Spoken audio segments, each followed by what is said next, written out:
Hey everyone, welcome back to Tea and Therapy. So in today's video I'm going to give you a trigger warning because I am going to be talking about a subject that is very difficult for a lot of people, especially if it's something that they have gone through themselves. But I want to talk about the after effects of what can happen if you have suffered abuse. And when I say abuse, I mean mainly this one, because I have to be very careful what I put up here on YouTube. Obviously, this can apply to even other aspects of abuse, whether it be physical, mental, where a lot of people will go into a sense of shame because they feel in some ways they deserve it. And I have done a video on that. If you haven't gone and seen that, I will put that up at the end of this video so you can click on that link. But this one is specifically for people that have gone through what I've just put up, and there are a lot of questions that are around this that I think that don't necessarily get talked about. I think one of the things is the shame that a lot of survivors of this can experience, and the reasons why they potentially go through this. A lot of the things that also are not talked about is within regards to male victims of this. And I've had the experience of working with clients who have actually then believed that they are attracted to men. And one of the biggest reasons, if they have gone through something like this, and I'm really trying to be very tentative and careful here, and I'm not saying in every aspect, but some of it is also due to the fact that they have become sexually aroused within this situation that has happened to them. So what that creates in their mind is that they must have in some ways enjoyed it, and because of that it leads them to think that perhaps they are attracted to men. Now, I'm not saying, like I say, there are exceptions to the rule, and I'm not saying that every person who is attracted to the same sex has gone through something like this, or even if they have, this is because of that. But there are certainly, in my professional experience, some that do come to this and become very confused. So obviously I have to speak to them and get to the core root of what has happened, and then this is the result of that. And so then it's about talking to them about how our body reacts. A lot of the time when you've gone through something like this, our body doesn't understand that this is what's happening. Your brain is recognizing that, but your body is doing something completely different. And this is also with women as well, whether it be that you are a young person, because obviously I have done a video on the film The Sound of Freedom, which is about this. And surviving something like this is the second part of, so initially you're going through that. And for anyone that hasn't seen the film, I have seen the film now, and I would absolutely recommend going to see this film to support it, because this is a very, very real thing, regardless of how the media is spinning this. And then it's about the next uphill battle is how you heal from something like this. And it is not as black and white as what some people might believe. You go through a whole mixture of emotions, including a sense of grief. And if you haven't seen my video on grief, please go across and watch that, because you're grieving the loss of who you were, because you are never going to be the same person again. When you suffer a trauma, you're never going to be the same person as you were before that trauma. And so in some ways you're grieving the loss of your childhood, you're grieving the loss of what was before that, and potentially then having to navigate and deal with the after effects of what happens to you, not just mentally but physically as well. And some of that is the fact that a lot of people that have spoken to me about this have said they've become very confused with the fact that in some ways, especially with women, that they can actually experience an orgasm. And so they become very confused. And then with men, obviously it's the erection, and it is something that is so deeply confusing to them, because it's like, I know what's happening and I don't understand why it feels like I'm enjoying this. And so then there becomes a level of shame that comes with that, and you beat yourself up about it, and that then becomes another battle within itself, because not only are you dealing with what happened to you, you're dealing with what becomes the shame aspect to this, because you think that you're slightly responsible, or the fact that you've had a reaction to this in your body, that this makes you and I've heard the term dirty, wrong, just all sorts of negative connotations that go with that. And I'm here to tell you that you're none of those things. Yes, your body is reacting to a situation, but that's because it's a physical act. And when your perpetrator is unfortunately doing what they're doing, and they're hitting aspects of your body that are the zones, so to speak, your body is responding to that. And it doesn't matter how much your brain is saying that this is wrong, or what you're feeling, your body then does what it is designed to do. The shame that people feel after that breaks my heart, because you have nothing to feel ashamed of. Just because your body is doing what it is designed to do, you are not responsible for that. This is solely on the person that has done what they've done. And for me, one of the hardest things is seeing someone break down in front of me when I'm trying to work with them, and they just have these feelings of disgust and shame and all of the things that can happen, because they think that because their body has responded in that way, that they must have enjoyed it. This couldn't be further from the truth. It couldn't be further from the truth. It doesn't take away from the act of what this person has done to you. And then, like I say, with a lot of men, because they've had that reaction, they then become deeply confused, and they then think or believe that they must be attracted to men. And in some ways, you also have the other side of it with women, is that they feel they have such strong feelings in regards to what a man has done to them, that they then feel that they want to be more attracted to women because they feel it's safer. And all of this is valid, and all of this is understandable. And what I want to say to you is, please come out of that mindset. Don't internalize and make what has happened to you at the hands of somebody else your fault. It isn't in any way, shape or form your fault.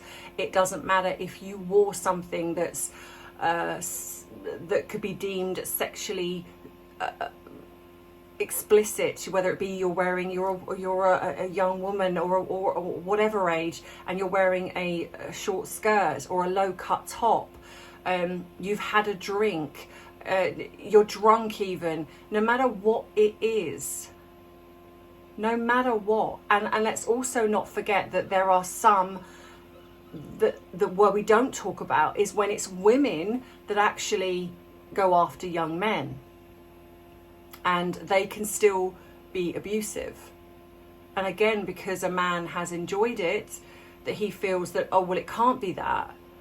If somebody in a position of power has coerced you, or created you to feel that if you don't do this, something bad is going to happen, or they've manipulated you in some way, then it's absolutely that. And it's absolutely wrong.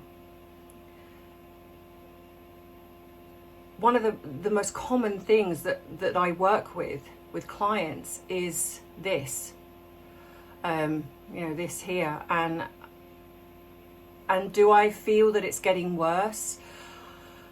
Yes. But I don't know whether that's where it's always been there, but we are more aware of it now, especially with the likes of social media.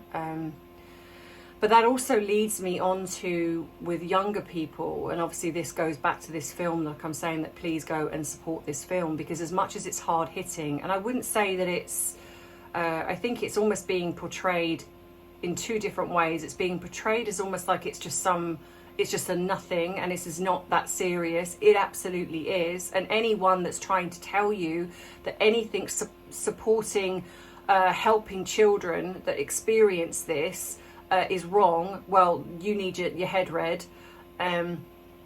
Anything that shows awareness, in my opinion, regardless of what format it's in, is a good thing. Protecting our children, no matter what, can never be wrong. But also, like I've said before, if these children can actually go through this, and some of them don't survive, but the ones that do survive, and then the uphill battle of healing and trying to find a way to come through this, the very least we can do is go and watch it and support this film. You don't see anything in this film. It is it's more implied, but and because it's based on real events, I think that is hard hitting. But what I find even harder, which I don't think is talked about as much, is how women are perpetrators too. And in some ways that's worse in my degree, because I think you almost have this notion that a woman is meant to be nurturing, a woman is motherly, that they automatically should be that, and they're not. And a lot of the time women are used to infiltrate, because a woman is deemed more trusting. And that I find disgusting. It's almost like people are sort of relying on this motherly figure type personality or character even to persuade children to go with them. Like, oh, because it's a woman doing it, she must be trustworthy. And I think this film shows that actually women can be just as evil as the men doing it. I would also like to say as well, I'm going to put a video on the end of this video to show you as well. And I hope that for those of you who put pictures of your children up on social media, every one of us wants to be proud of our children, wants to show off our grandchildren even. I mean, not that I've got grandchildren, but if I did, I would want to show them off, and I understand that need to do that, and a platform to do that is social media. But I think what people forget is that once it's up there, it's there for all the world to see, and people screen grab video, take recordings of those videos, and then what they do is that they can also have ways to find out your information. And what this video shows you is this guy found this young girl on Facebook, took a liking to her, and then took his time to find out where this family lived, what school she went to, and then had the means to then turn up at the school and pretend to be her father. And if it wasn't for the quick thinking teachers who realized that something wasn't right, this young girl could have been abducted.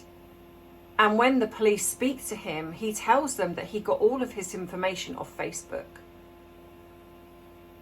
If you don't think that these perpetrators, once they've honed in on somebody, I mean, if you can for a minute just sit and think that someone has potentially screen grabbed a picture of your child and has put that up on the internet for these predators to look at,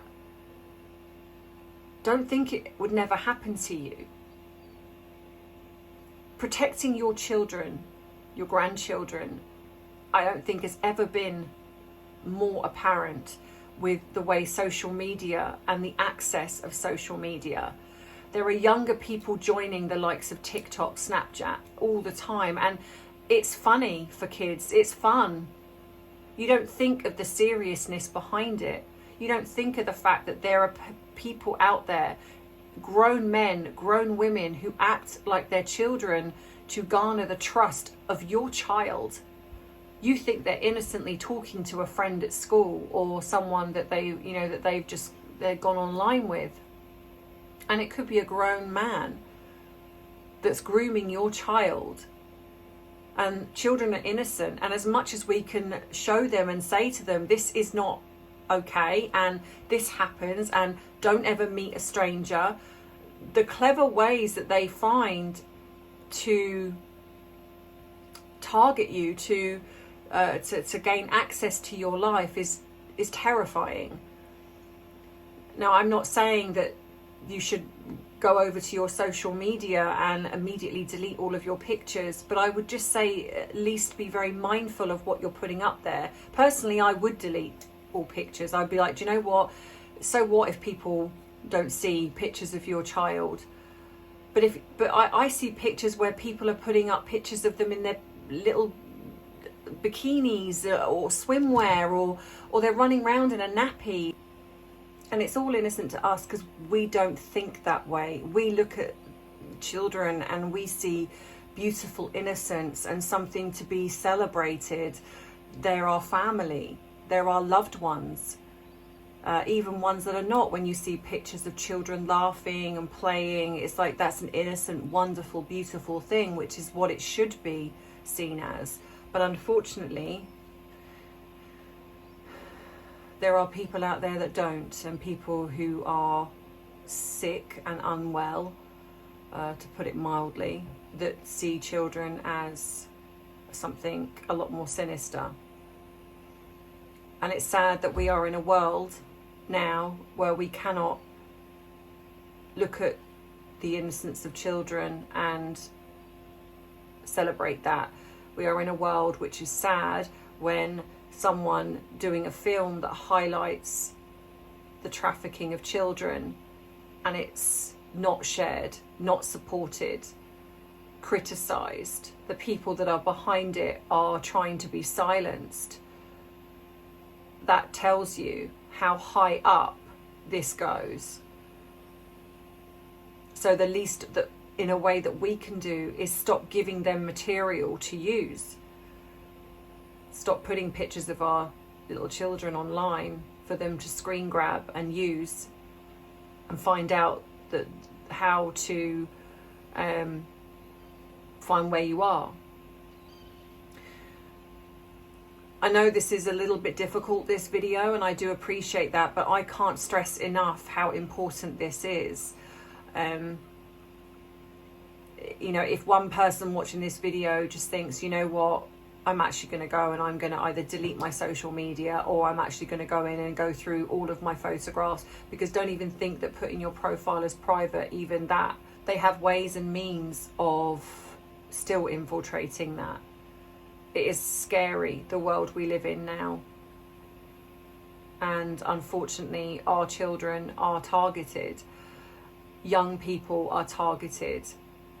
You know, if you are, like I've said before, if you are a young woman or a young man, or even anyone, be mindful of your surroundings. Be careful who you trust. Don't just automatically assume that that nice person that's coming up to you and telling you that you'd be an amazing model. I'm not saying that there are not some out there, but do your research. Don't just automatically believe them. It's okay to ask questions. It's okay to take someone with you. It is okay to make sure that that is legitimate. Even if it's a woman, if a woman comes up to you and says that your child will be an amazing model, please come to this address, and then, or tells you to leave your child, say no. Say no. You know, trust your instincts. A lot of the time we know deep down if someone feels off, or nothing, or something doesn't feel right. Trust that.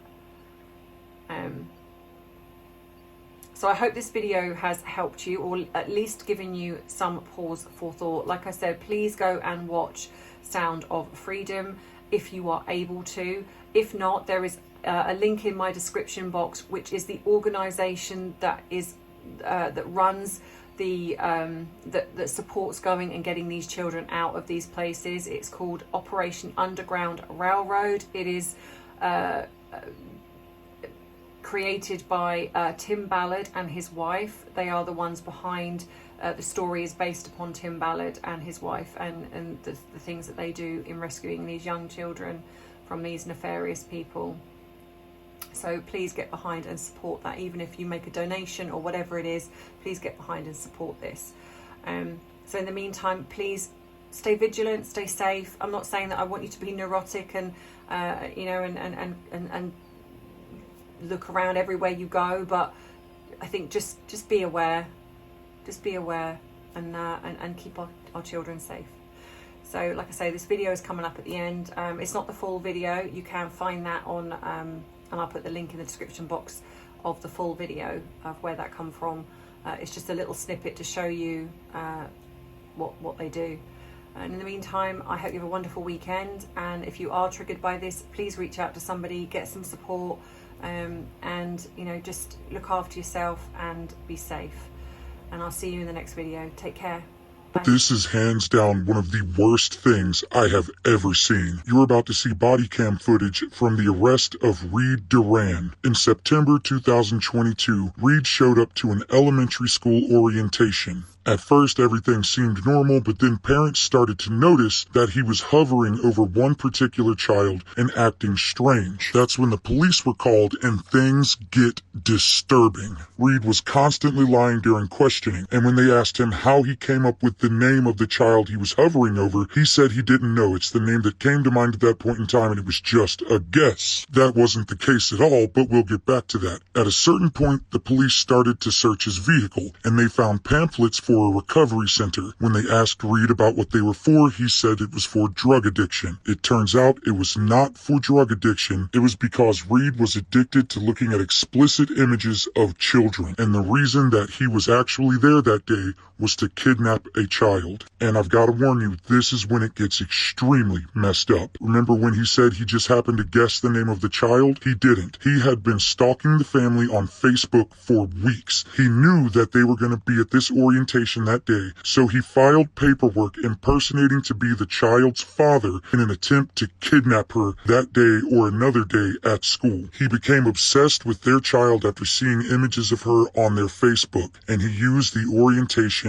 as an opportunity to carry out one of the most diabolical plots I have ever heard of in my lifetime. And later, after he was arrested, he actually attempted to stab one of the police officers. So here's some of the body cam footage, but just a warning, it is going to disturb you and it's going to piss you off. So what are you doing here in Zia? So what brought you to St. Bridget? Did you drive by, or was there a specific reason that brought you here? There's a lot of families here. So you knew there was a lot of families here? Yeah. Okay, how did you know there was a lot of families here? Because it's a elementary school. But it's in the evening. It's Monday evening. What brought you here? I looked up the dates that they have for when they're having these kind of events. Okay, so what was your intent when you were looking that up? What were you trying to do? We were looking up to see when their events were, to see when people were going to be here. Was it people, children, families, what? Children. Okay. So you came here specifically looking for children? Okay. Was there a specific family or just children in general? Just in general. Okay, so you didn't know anybody here. And why were you here, sir? Because of kids. Okay. What do you mean because of kids? I'm attracted to children. Okay, so you're attracted to children. What were you coming here to do tonight? Walk me through what was going to go on tonight. Kids. Okay. Just anyone in particular? Was there a specific? Just a friend in particular. Okay. So walk me through, when you got here, what happened? The story that I had a child that was still in school here. Okay. Did you give a name or anything for the child that was going to school? I said. Okay, how'd you get that name? I just came up with a name that had J in it. Why did it have to be J? Just the first name that popped, first letter that popped. Is that honestly the truth? Because I think you saw that name or came up with that name some other way. So how'd you come up with that name? Just using this, coming up with a name that goes with the letter J. Okay, so why J? What was specific about J? I said it's like the. Okay, so what about a last name? Did you give a last name for who you were here with? Last name you gave. Okay, so how did you come up with that name? I researched it. People who go here. Okay, so was it online? Yeah. Okay, so you knew that name before you got here? They asked me me if I had a kid here, and I told him the name, and then went to the classroom that kid would be going to school, and they said that she'd be going to this class, and so I pretended that it was my kid. Okay. Did you interact with? I did not. I just kind of just behind her. You were behind her. Yeah, just kind of been near her. Okay. Were you here for her or for anybody else, or was it multiples? It was just her. Just her. All right. Look at me. All right. How'd you pick her? Just by her looks. Okay. Was this prior to tonight, or? Yeah. Okay. You said you were attracted to children, so you're a minor attracted adult. Is that correct? Yeah. Okay.